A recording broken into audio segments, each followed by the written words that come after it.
Welcome, gospel musicians. Thank you for joining me here today.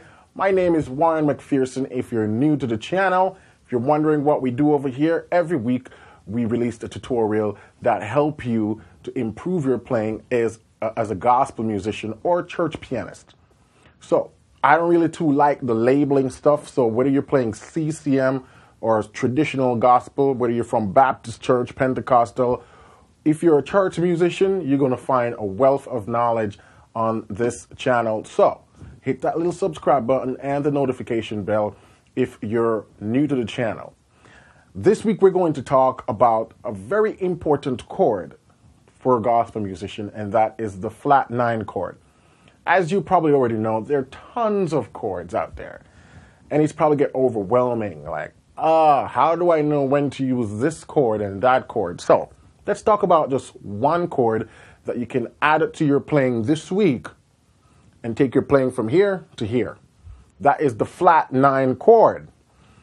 Now let's jump back on a little bit of how we build this chord if you're a little bit newer to extensions. Take, for example, a C major chord. We call that a triad. Now from here, you can add either a 6, and when we talk about a 6, we're just talking about the distance between the root and that top note. So that's an interval of a 6. We can add a major 7. Interval from the root to that note is a 7. Major 7. We can also add a minor 7. Now once we add a minor 7 to the chord, it changes the entire chord quality into what we call a dominant 7. And this is the chord we're going to build a flat 9 on. Dominant 7, flat 9.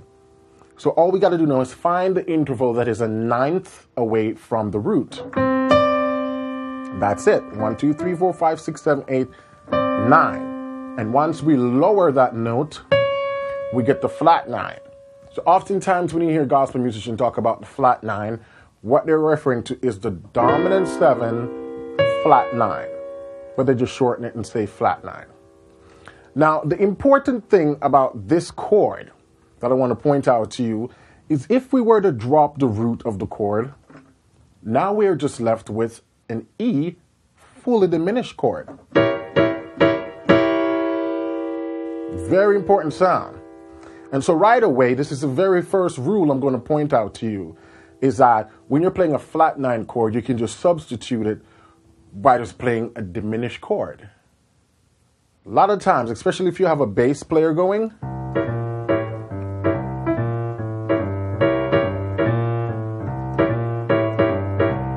see?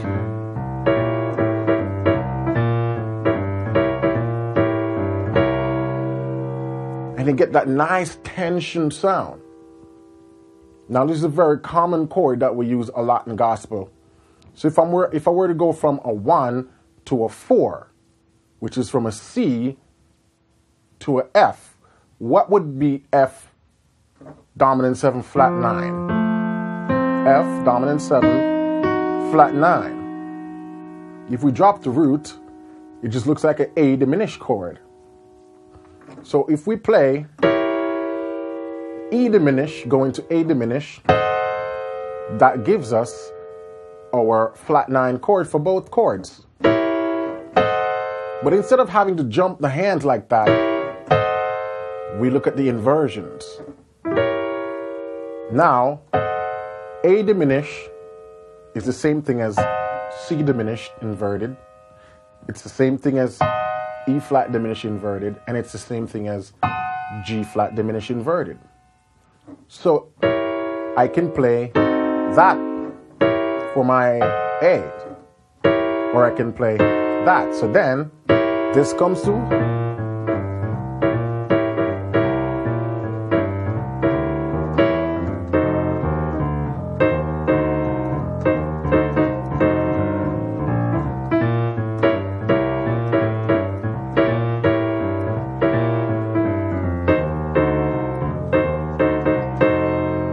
and you get that nice flat side by just shifting diminished.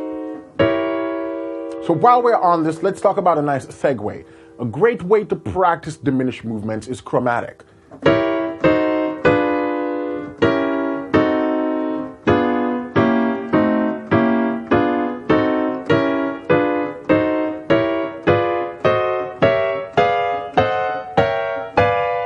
And it's a good way to get your fingers used to moving in chromatic diminished movements, because we do that a lot in gospel music, moving diminished chords chromatically. The beauty about the diminished chord is that it's what we call the symmetric chord, because it's built on all minor thirds. Minor third, minor third, minor third. And so when you're moving the chords chromatically, the shape and the feel, it's the same. There's no irregular distances between the chords because they're all diminished chords. Now, another fun fact about the diminished chord is that we only have 3 diminished chords in music. That's it. 3 diminished chords. And let me explain what I mean. If we jump down here and we play C diminished, C, E flat, G flat, A. Now if I go up chromatically and I play D flat diminished, we got D flat, E, G, B flat. Now if I go up one more chromatic and I play D diminished, we got D, F, A flat, and B. Now what happens if I go up another half step? E flat diminished, it's the same thing as C diminished. See? Same exact notes. What happens if I go up E diminished? It's the exact thing as D flat diminished. What if I go up one more? F diminished, it's the exact same thing as D diminished. G flat diminished is the same thing as E flat diminished. E diminished is the same thing as D flat diminished. F diminished is the same thing as D diminished. G diminished is the same thing as D flat diminished.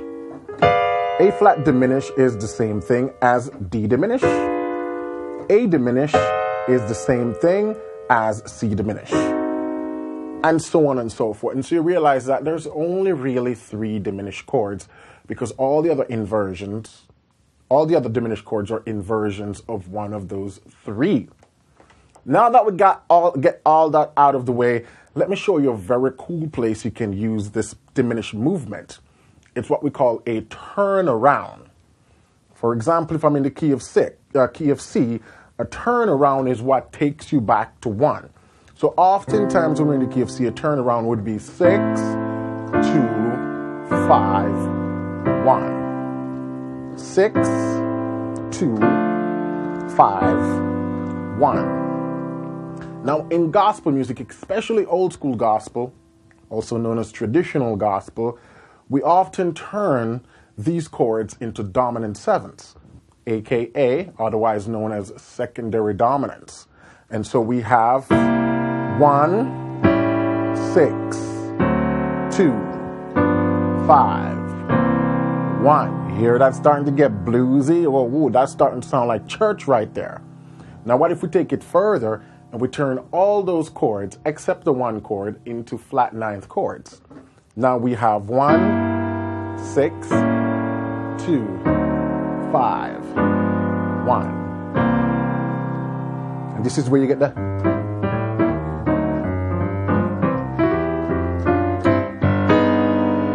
That's it right there. So all I'm doing, 1, 6.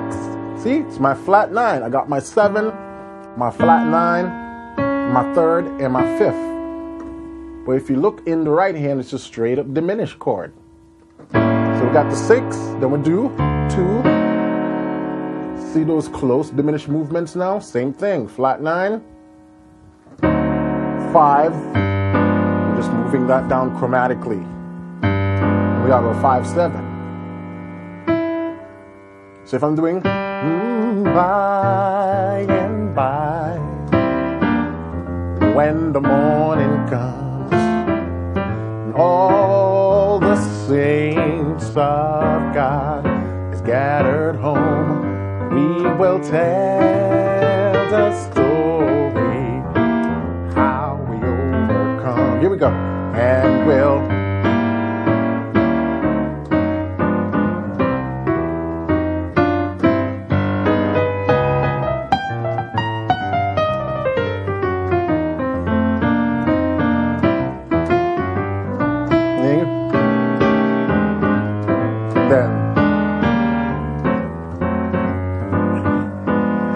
And so whenever you find yourself on a dominant seventh chord doing old school gospel, just turn that into a flat 9, aka play a diminished chord in the right hand, and it will sound beautiful. Not only that, it frees up the left hand to do a little more stuff, because you don't have to worry about, how do I voice it? Diminished chord, you can play it anyway. It sounds the same way, because it's that, what we call symmetric, so you don't have to worry about voicing, as long as you know what notes you're going for. Now, a quick way, another tip, quick way of figuring out how to quickly form a dominant 7 flat 9 chord is to play the root, then go down a go down a whole step from the root and build a diminished chord in the right hand. You don't even have to think about if you have the third. Do I have the third and the fifth? You don't have to think about that. Any note. Pick F. Go down a whole step from F in the right hand and build a diminished chord on that note. And that give you a flat 9. Let's try it one more time. Let's do E flat. Go down a whole step, build a diminished chord, and you got your dominant 7 flat 9. And that's what I have for you this week. Hopefully this was enlightening and educational for you, how you can use that flat 9 chord to start to give you that churchy sound, that bluesy sound.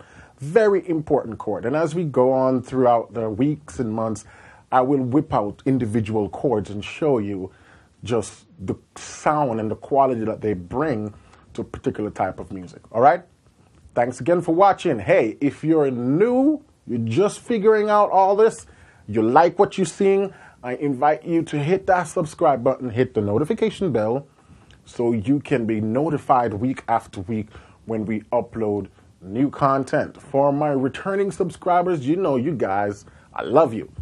Continue to like, share, and support the channel. Especially, I love to discuss stuff with you guys in the chat below. So jump in and tell me, is there any other chord that is one of your favorite that you use to add that churchy sound to your playing? All right? And as always, if you haven't been over to Piano Lesson with Warren yet, that's where I run a membership for gospel musicians, and we talk about theory, music in all different kinds, and we offer supplementary materials like backing tracks, lead sheets, scores, tons of song breakdowns, so you get to see these theory stuff in real life application. We have quizzes and scores, and we have assignments where you can upload and get personal feedback from me on your playing. Wonderful stuff we got going over there. So if you want to take your playing even further with more guidance and direction, head over to Piano Lesson with Warren and check that out. All right? So until then, keep listening, keep singing, and keep practicing, and I will catch you in another tutorial. Bye for now.